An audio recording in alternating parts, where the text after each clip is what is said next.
Welcome to episode 59 of Paris Playbook. Today I'm joined by Marc Sippel of the Michigan Tech men's football team. Mark, what's up? How's it going? Good. How are you doing? Not bad. It's Tuesday. We're working our way through the week. That's always a good thing. The closer you get to Friday, the better.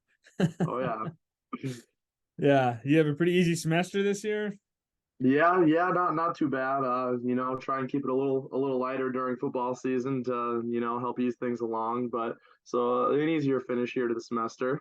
Yeah. Do you stack it on then second semester and make it harder? Or? Yeah, a little bit, and some summer classes thrown in here and there too helps out. Yeah. Yeah. Well, that makes sense. I mean, you don't want to be stressed out during football season. You want to be able to focus on practice and games and whatever. Oh yeah, film, all that fun stuff. Yeah, all the extra stuff that goes on with the glory on the field. There's. Oh yeah. So why'd you end up, going to MTU? Like your whole recruiting, coming. You're a Wisconsin guy, right? Oh yeah. Luxembourg or no? Wausau. Wausau. Okay. Oh yeah. Yeah. So, I mean, was Tech early in your recruiting, or did they enter late? Where did they enter the picture and kind of your recruiting process? Yeah, I was Tech was there most of the time actually. Coach Milbrath from up here, he usually does the kind of central Wisconsin area. He's a great guy. He outstanding recruiter.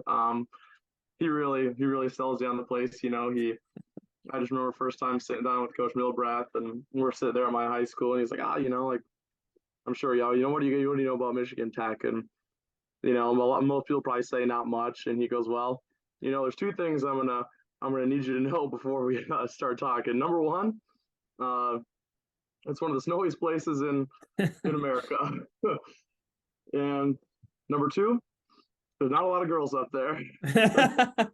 Oh, he's right on both counts there. Oh yeah. But yeah, when I played hockey growing up and played up here many times growing up. So I was familiar with the area. Great engineering school, great football program, great people up here. It's kind of a good combination of all those things that makes it a good spot to be, in my opinion. Yeah, and number two didn't scare you away. Just kidding. Um, Yeah, not too bad at least.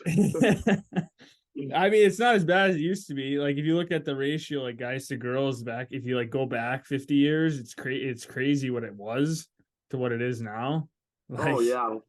I feel like it used to be like 80% males and like 20% females or something like Yeah, that. yeah. Like, Well, changing it from the College of Engineering or whatever the School of Mines or whatever it used yeah, to be yeah, probably helped a little bit. yeah, definitely. So, I mean, were there other schools that were like high on your list, or was Tech like pretty much, like you were sold right away? Yeah, there were a lot of other schools that recruited me throughout.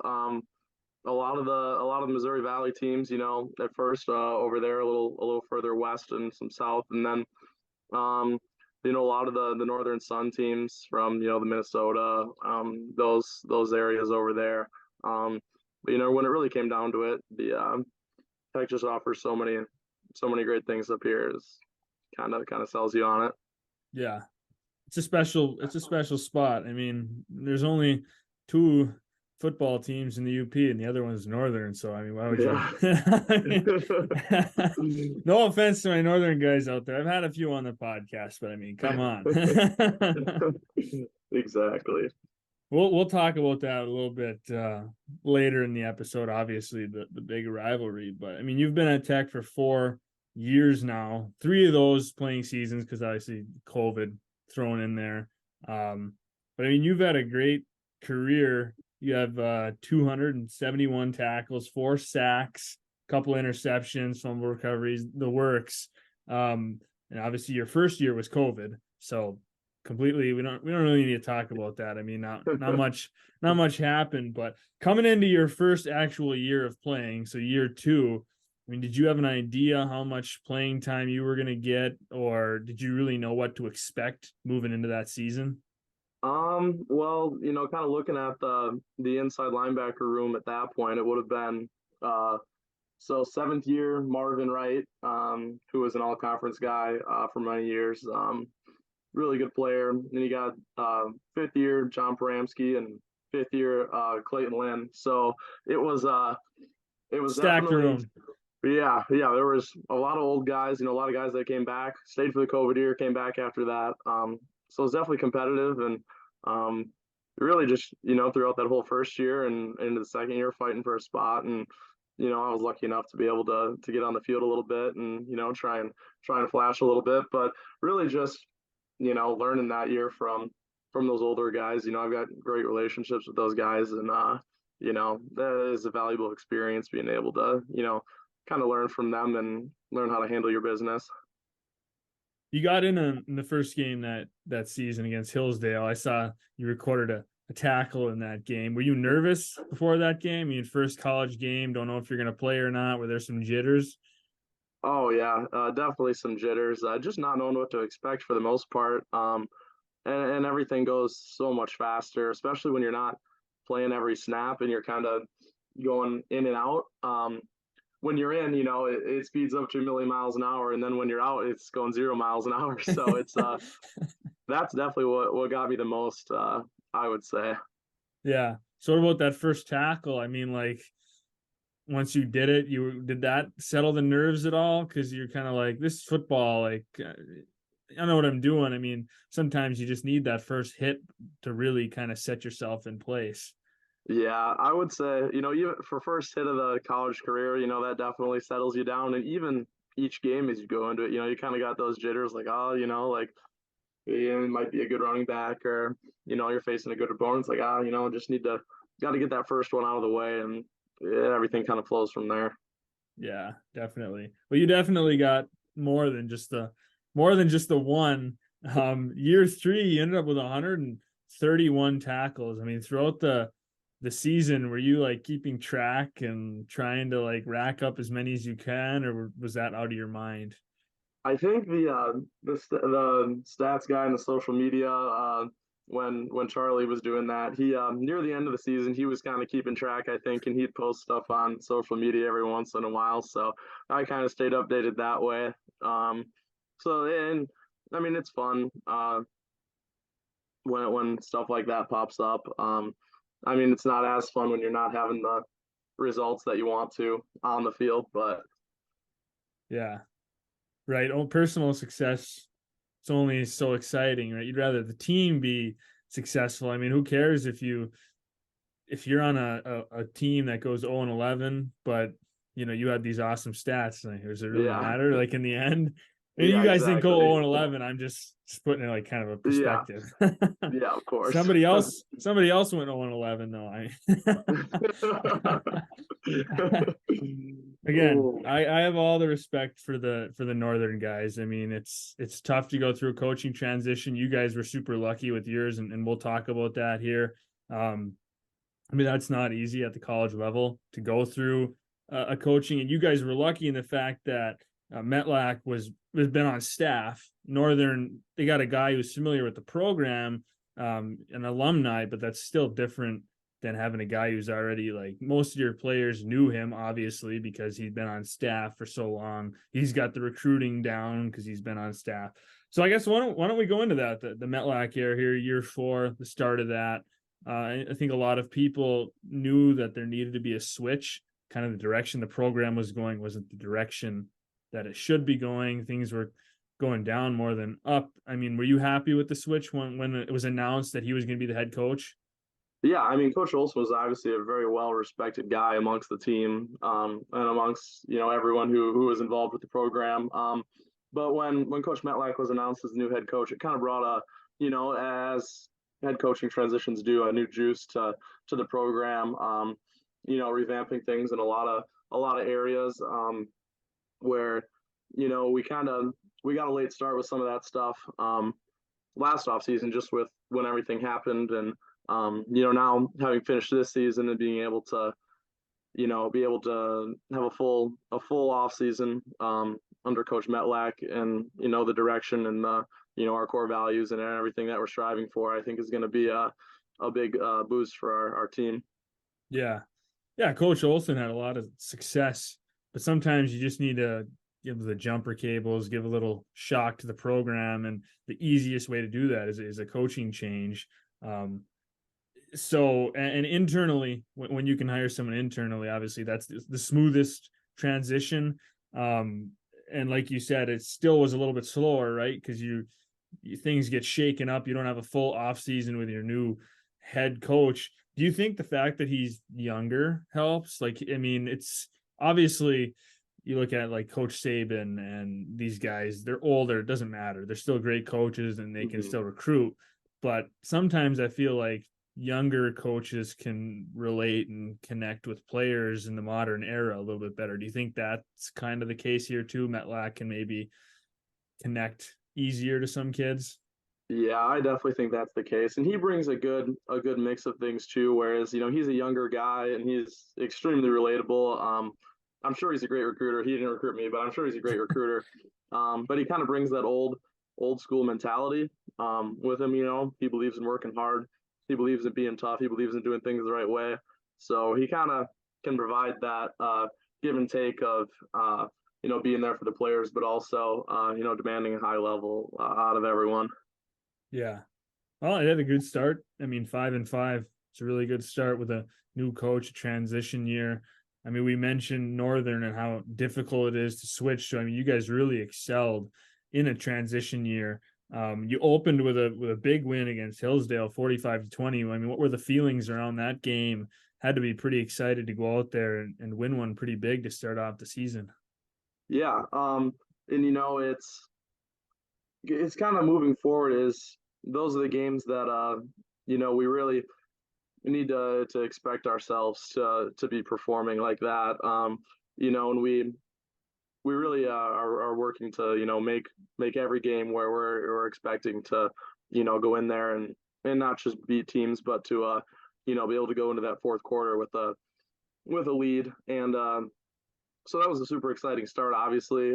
Looking at getting things off on the right foot, and with a lot of new guys on offense. Obviously having Alex in there for his first game starting.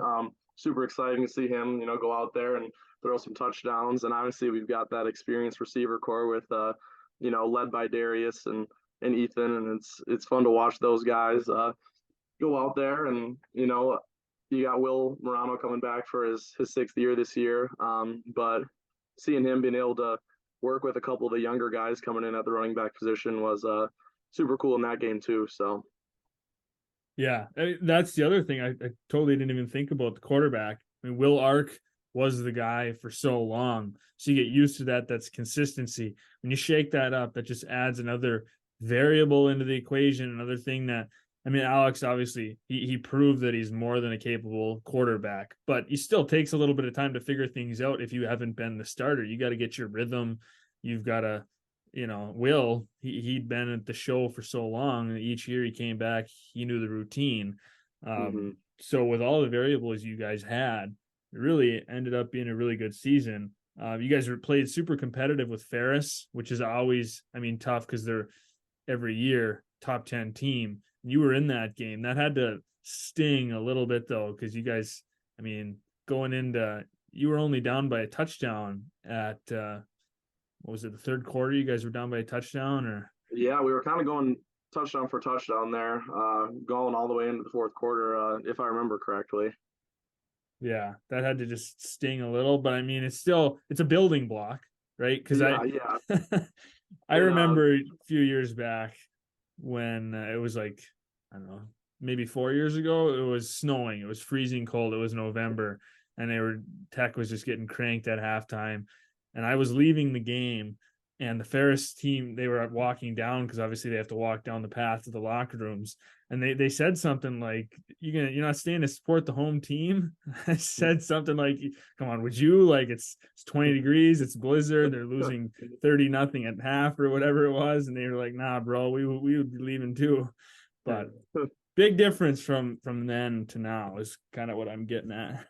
Oh yeah, well, and when you look at it, it's you go to last year's game against Ferris, and we're right there. Within a touchdown in the fourth quarter. We might have even been leading at halftime in that game as well, or real close. Then you look at this year, within a a touchdown going into the fourth quarter, and so we really need to find that next step, where being close isn't good enough, Yeah. where we can start winning those games. Right. Yeah. And that's going to come. I mean, you guys know you can look at things when you got a lot of guys returning, you got the kind of parts of the same squad. You can look, okay, what did we mess up on last year?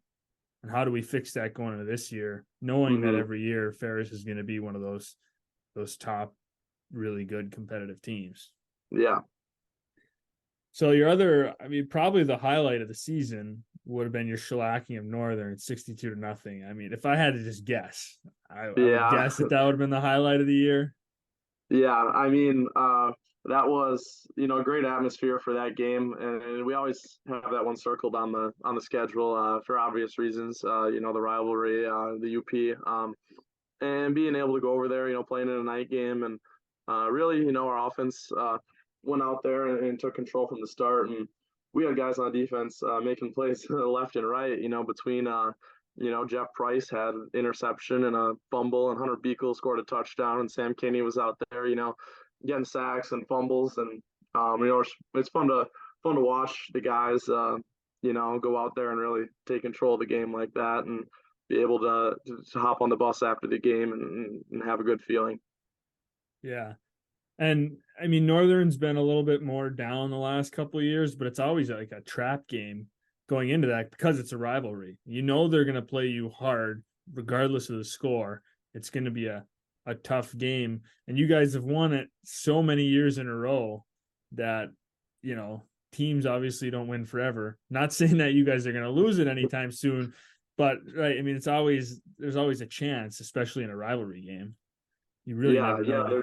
there definitely is, and that's kind of the mindset that we had going in. Is that they're not going to hand this one to us no matter what the record is right now. I don't know what it was at the time, but us coming in with a winning record, and we were definitely not taking anything for granted. That's for sure. Right. And that's what I guess teams get screwed up on when somebody sleeps, like the Jaguars last night. Feel like they Hmm. slept a bit on the Bengals and they came in and they got that defense did not look like it was ready for anything. Like you can't sleep at any level. Through that. So I mean, like we kind of been talking up and down year 5-5, but towards the end of the year, you had a pretty big win over Minot State. I think that was your second to last game. So kind of closing out the season, one of the last games. It had to feel good to put up another big win, some offensive and defensive pluses to kind of wrap things up. Yeah, it's actually interesting because I think that's probably the first time Michigan Tech's ever played Minot State. But they ran the triple option on offense, which was kind of fun for us. Just something we haven't really seen, at least Yeah. in my time here. I'm sure Coach Thomas, he's been around forever. I'm sure he's seen that and stuff. But it was fun. We kind of came in with really only a couple calls on defense and just went out there and played fast. And we've got some good athletes out there like Hunter. Hunter's my roommate, Hunter Beagle. But he just goes out there and flies around, and it's fun to watch. He made a bunch of plays that game, so it was fun. Yeah. Is it kind of fun to play some different teams? I mean, obviously the GLIAC's really good competition and they're exciting games. But when you get to play a team like Minot or Upper Iowa, these teams that you don't play all the time, that's got to be kind of fun, something different, unexpected. And Yeah, I definitely enjoy it, and over the years being able to play like St. Thomas and yeah, even playing Hillsdale's fun, even though we play them all the time and everything. But being able to play some out of conference teams definitely mixes things up a bit, which is fun. Um, it was nice this year though that we because the last couple of years we played conference teams. We played one conference team two times. Last year it was Saginaw twice, and it was Grand Valley the year before that. So it was nice being able to add an extra non-conference opponent in there this year. right. Yeah. I mean, nobody wants to play the same team twice. And maybe unless it was Northern, then that'd be okay. Yeah. Then, I mean, just the rivalry, I feel like that's the only time it might actually be kind of fun to play another team twice. Because then if you lose, you get another crack at them, or if you beat them, then they're going to be more aggressive the second time. But yeah, I mean, nobody wants to play the same team twice. You want different opponents every week. Last year you guys went down to Texas, right? Yeah, oh yeah, I almost forgot about that. Yeah, we had the Texas game last year too. Was it pretty hot during that game? Yeah, it ended up being, I think it was somewhere between 90 and 100 on kickoff, and plus being on the turf and everything. Um, that was definitely an experience, and we ended up playing somewhere over 80 snaps on defense that game. So that was a fun experience to say the least. Yeah, something you're not necessarily used to coming from the snowbanks up in the UP. Yeah, yeah. Well, we were all kind of hoping that they were gonna have to come up to Houghton this year and get a little taste of our medicine sometime in November. Yeah, yeah, definitely. That you can always tell the teams that aren't used to playing in snow and like a snow game. It's Hmm. fun. Do you like snow games? I mean, as a fan, they're awesome. Like I love college football or pro football, obviously high school football too. You get snow games towards the end of the season. I mean, it's just so much fun to watch. Do you like playing in them? Yeah, I mean, I wouldn't say that I'm like, itching to get out there and hoping it's negative 20 degrees and snowing. But once you get into it, it's fun, and the memories looking back on it are fun. Yeah. So I'd say I'm neutral. Yeah. You go no sleeves like out there like one of those tough guys, or you put on some sleeves and some warm clothes underneath, or I'm a no sleeves guy no matter yeah, what. yeah, doesn't matter if it's at 20 below or not, you're out there just like a crazy. Yeah, any games I'll go no sleeves. Yeah, the Mainly adrenaline just is enough, because, or yeah, the adrenaline's enough. I'm running around enough. If I'm not playing, I guess I would throw some sleeves on probably, but yeah, I always, that's just, I don't know, baffles me. You see like some of these games, guys like you out there, no sleeves, just like freezing cold. Oh man. I mean, that just doesn't look like it's that enjoyable. hey, it builds character. Yeah, yeah, definitely. So what's the future you think of MTU football? I mean, you had year one under the Metlack era, so you kind of know the direction he wants to take the program. You've seen what was capable with just a short year and a new, look to things, new quarterback, new coach, all this stuff. You got all this stuff to build on. Where do you think that Tech football is headed? Yeah, things are definitely headed in the right direction. And looking ahead to next year, defensively we're gonna have nine of our 11 starters coming back on defense. And you're looking at a lot of guys who have been playing for this will be their fourth year. You look at someone like Josh Cribben, who's probably played the most out of all of us. He's got an incredible amount of experience. He's a great leader and staple on our defense. And you look at Hunter, he's played a ton of snaps. You look at Austin Schlitt on the D line, he's played a ton of snaps. Jake Newman, Jared Terrence, Sam Ahern, Owen Watson, all those guys who are kind of going into our last year here. It's gonna we've got a lot of work to put in, but we've got an opportunity to have a pretty special group on the defensive side of the ball. Yeah. You DJ Crib, right? Yeah, DJ Crib. Yeah, yeah, it's pretty cool the mashups he does and all that. He does obviously different DJing at different spots around town sometimes, and he's got a cool thing going there. Yeah, no, when you're talking about talented guys, DJ Crib's at the top of my list. Yeah, he, yeah, he for does it all. sure. He does the DJing, he does the football, he tutors at the Math Learning Center. I mean, Yeah, it's Swiss Army knife, huh? yeah.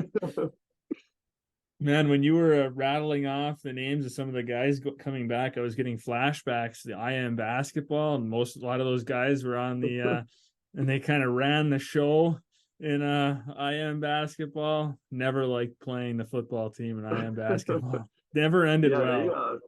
they get pretty intense about that stuff, I think.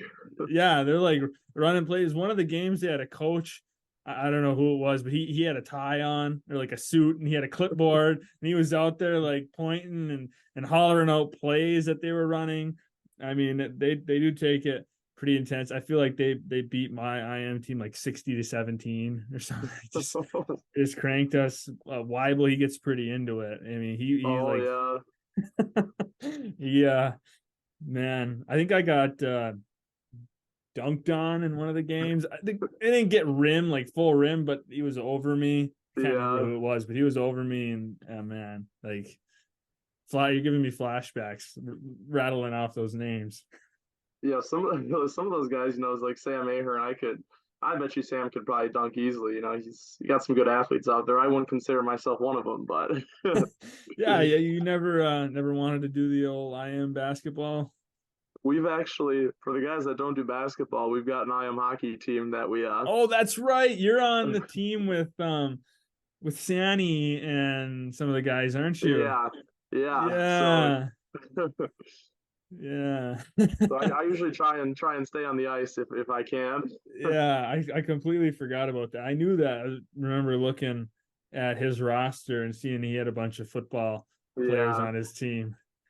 Yeah. yeah. So You got we've usually got a pretty decent squad out there, but there's a few teams that get to play a little more stick and puck than we do. So yeah, right. Well, there's the team that had the Risenen brothers for a little bit there. I mean, yeah, Paul and David, one of them played D1 hockey, so what do you expect? yeah, exactly. And the other one played football, so I mean both athletes. Yeah, yeah. But always a good time out there. Yeah, I miss IMs. It's one thing I do miss. It's always a good time, like you said. But you're coming back for another year too. You rattled off all the guys, but you told me that you're coming back. Was that even a decision, or was it just like boom, like I know I'm coming back, I want to come back, or did you have to think about it for a little bit? Yeah, no, it's something I've been wanting to do for a while. It's kind of been in the plan.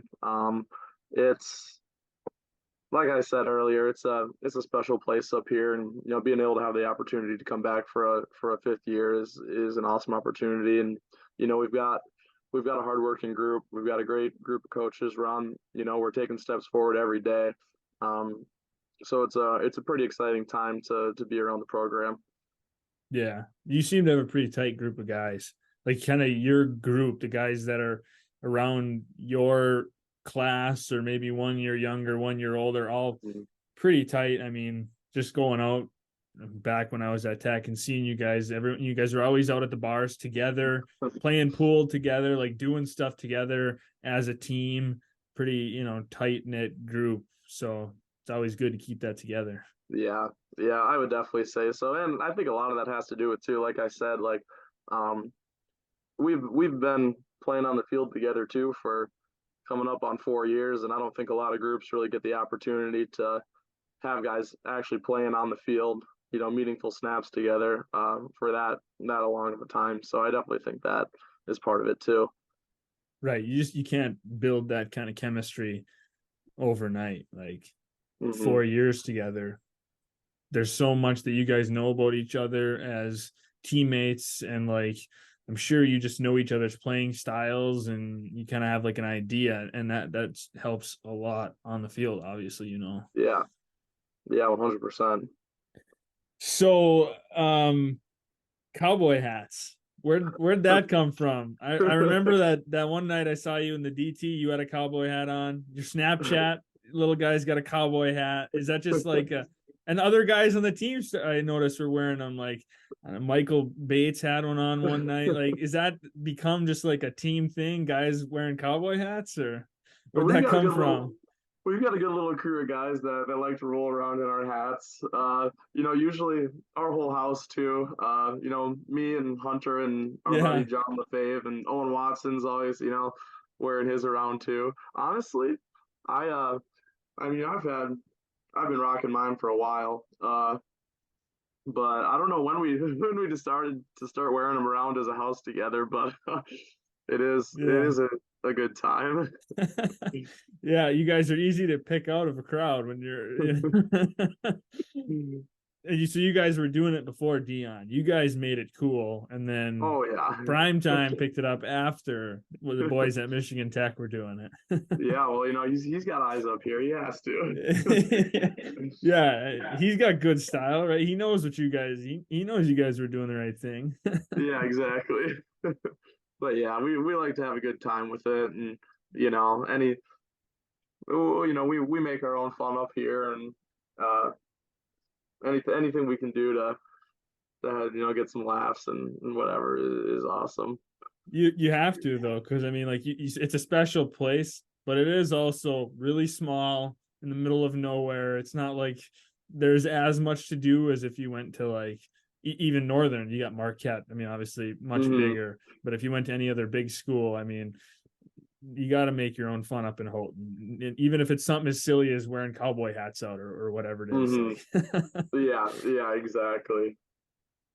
so, what are your hobbies like when you're not playing football? I mean, I saw in your bio a big hunter, all that stuff. Hmm. Yeah, yeah, for the most part, try and get out deer hunting every year. Really just been gun hunting since I've been in college, just with football season and everything. But up here, I love ice fishing. We've got a good crew of guys that like fishing on the team. And there's some cool spots up here too. It's cool being able to get out on the Great Lakes every Yeah, now and then. That's something you don't get to do all the time when you're just fishing the inland lakes of Wisconsin. But yeah, yeah, no, obviously we got a good crew of guys that like going to the outdoor rinks up here, and um, I'll head up and do some snowboarding on the ski hill, and haven't made my way up to Boho yet. I don't know if I'll ever work up the courage for that, but yeah. That's the one thing about tech. If you like doing outdoor things, like that's the difference between going to a place with a big city. Like, yeah, there might be more of a nightlife, there might be more the other things you can do, but you go to tech, like there's so much. I mean, like you said, there's so many outdoor rinks. I mean, there's endless opportunities to go play hockey. yeah. You get the canal on a good year, and you Hmm. can shovel it off and play on the canal. Hunting, fishing. I mean, there's just endless outdoor stuff, skiing, the works. You're telling me the KBC isn't prime nightlife? I mean, I think it is, but again, I'm biased. KBC is special. I mean, when you go to the KBC and then you are in a big city, you're like, oh man, this just doesn't fit the bill. Like the Yeah, B I and know. B, the DT, the dog. I mean, those are the prime time spots. Well, we've been staying away from the dog, lately. Yeah, yeah, I know what you mean. I'm living in Ironwood now too, and it's not the same. Not the same. I'm still in the UP, but it's not the same, man. Yeah, yeah. So growing up, who was your favorite football player? Oh gosh, I was always a pretty big Adrian Peterson fan. He was Really? he was dominant, yeah, around that time period. A Wisconsin guy, his favorite player is the Viking? Yeah, well, you know, it's I was always more about the play, the on the field product. But in terms of defensive guys, I always liked watching Blake Martinez too when he played for the Packers. Yeah, He was a stud in my opinion. Always fun watching him. right. So you're a Packer guy, I'm assuming Oh yeah, Wisconsin. oh Yeah. yeah. So are you on the hype train now that they beat the Lions, they beat the Chiefs? I mean, are you all crazed that they're going to make the playoffs and they're going to Jordan Love is the greatest? And I don't know. I kind of try and stay level headed. I mean, it's people are overreacting a little bit. I scroll through Twitter and everything, and it's people gotta simmer expectations a little bit. yeah, that's what I think. I'm not a Packer guy, so I think they're all being a little bit over the top, like you said. Mhm. People, what are your honest thoughts on Jordan Love so far? I mean, you've seen good and bad. Like, do you think he's the guy? Is he the future? I think he's the guy, but I also think being in a football program, it is so hard to know as an outsider what's going on behind closed doors. Um, there's just I just even saw just the other day that people were ripping Tua on Twitter for making a bad pass to Tyreek, and Tyreek goes on there. He's like, shut up. I ran the wrong route, blah blah blah. And there's so many things like that that go on that you just don't know about. that makes it so hard, in my opinion, to judge from the outside. Right. And most of the people that are judging don't know a thing about football. Like Yeah, yeah, they really exactly. don't know. They just look at the stats and they're like, this guy sucks or whatever it is. I mean, Yeah, people like to but make noise too. for what Jordan Love has been through, I think he handles everything super professionally, and he's definitely seems like a locker room type of guy and well liked by the team. So that says Yeah. something. What about LaFleur? You like LaFleur still? I know there were a lot of people a few games ago that were calling, he needs to be out of here. But now, I mean, I don't know. What do you think? I think he does a good job. I mean, how do you fire a guy who's gone, who went 13-3 in his first 3 seasons or Yeah. whatever, and is now going through a quarterback transition and is handling it, high class, and um, I think he does a good job. Yeah. People have short memories though. That's very true. That I is just very true. saw he's 16-0 in December. He's never Which is lost in crazy. December. I mean, that's nuts. I mean, how does one year your team doesn't slip up in the month of December? Like, Yeah. Well, because something he's been about that around for a month. while too. Yeah, I mean, is this his what, fourth or fifth year, something like that? it's got to be something like that. I Yeah. mean, McCarthy's been out of Green Bay for a while, so yeah, it's got to be like 5 years. I mean, I don't know. I feel like in the NFL they fire coaches too quickly. I agree. Like, guy will win a Super Bowl 2 years later, they have a losing season, he's gone. Yeah. I don't know. It But was like Doug Peterson with the Eagles. hmm I thought that was even people getting fired before their first season's even over just yeah. blows my mind too.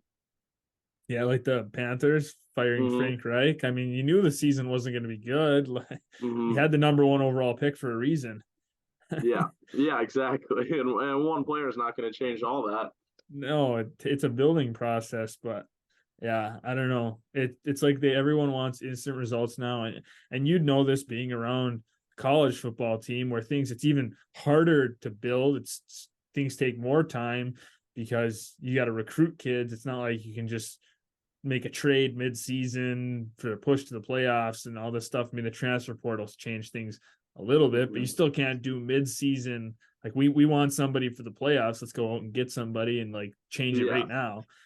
Yeah. Exactly. And Michigan Tech in general. I mean, I don't.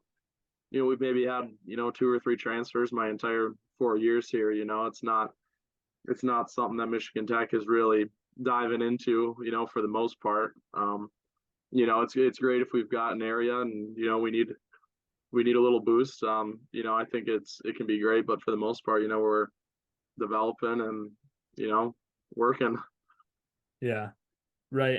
And Tech's such an academic school. I mean, that turns a lot of guys away right away. They wouldn't even think hmm about transferring, or the coaches aren't going to like recruit certain guys because they don't meet the academic standards. So, I mean, that's a big part of it too, I'm sure. Yeah, for sure. All right. Well, we covered a lot of stuff here from your career to the future of Tech football, and I'm all on board with you guys. I think that the future's bright. I think Metlack's, it was time for a change to shake things up. I think he's the right man from the job, just from what I've seen on like an outside fan perspective. And I think it's up from here. It's about time that Tech is known for something other than hockey, right? Yeah, yeah. No, that's what I'm saying. We gotta get things going here. We're heading Yeah, in the but right direction. So you guys made the playoffs though. Did you see a Tech Barstool? yeah.